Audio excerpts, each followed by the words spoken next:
ত্রয়োদশ জাতীয় সংসদ নির্বাচনে নিজের ভোট দান শেষে দেশের বিভিন্ন জেলা থেকে রাজধানীতে ফিরছে মানুষ। সকাল থেকে বাস টার্মিনালগুলোতে বেড়েছে মানুষের ভিড়। এ নিয়ে বিস্তারিত জানবো। গাবতলী এলাকা থেকে যুক্ত হচ্ছেন সহকর্মী আরাফাতুর রহমান।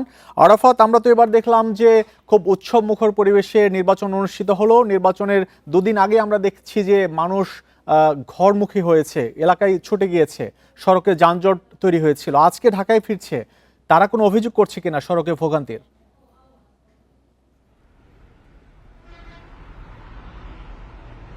আচ্ছা, আমরা এখন আছি গাবতলী বাস টার্মিনালে। আমরা প্রায় 12:30টার পর থেকে এখানে অবস্থান করছি।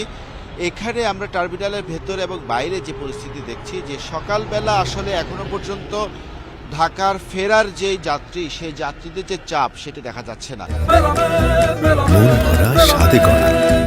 New Zealand dairy, excellence in quality. এবং এইখানে যারা কাউন্টার ছিল, বিশেষ করে আমরা খুলনা, কুষ্টিয়া, যশোর, তারপরে হচ্ছে বরিশালের কিছু অংশে, তারপর রাজবাড়ির যে কাউন্টারগুলো রয়েছে, যেখানে সরাসরি অর্থাৎ ডাইরেক্ট সার্ভিস গাড়ি এবং লোকাল গাড়ি রয়েছে, এগুলোতে কথা বলেছি।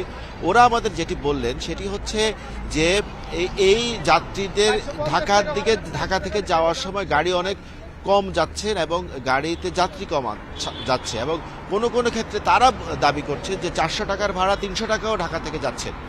কিন্তু ঢাকা থেকে আসার সময় যে যাত্রী, অর্থাৎ দুপুরের পর থেকে অর্থাৎ বিকাল থেকে রাতের 12টা পর্যন্ত ওই কোনো গাড়ির সিটি খালি নেই। বিভিন্ন গন্তব্যে, খুলনা, যশোর, বিভিন্ন গন্তব্যে, কুষ্টিয়া গন্তব্য থেকে ঢাকার পথে গাড়ি খালি নেই।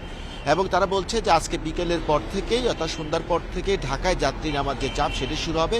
এটি হয়তো আগামীকালকে বিকাল পর্যন্ত থাকবে। এবং যেই ভাড়ার কথা তারা বলছে, আমরা জিজ্ঞেস করেছিলাম ভাড়ার বিষয়ে, তারা বলছে যে যাওয়ার সময় গাড়ি খালি গেলেও আসার সময় গাড়ি ভরে আসবে বলে তারা আশা করছেন।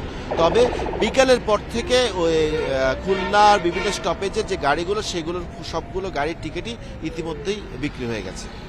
নির্বাচনকে কেন্দ্র করে ছুটি শেষে ঢাকায় ফিরছে মানুষ, সেই খবর রাজধানীর গাবতলী এলাকা থেকে জানাচ্ছিলেন সহকর্মী আরাফাতুর রহমান।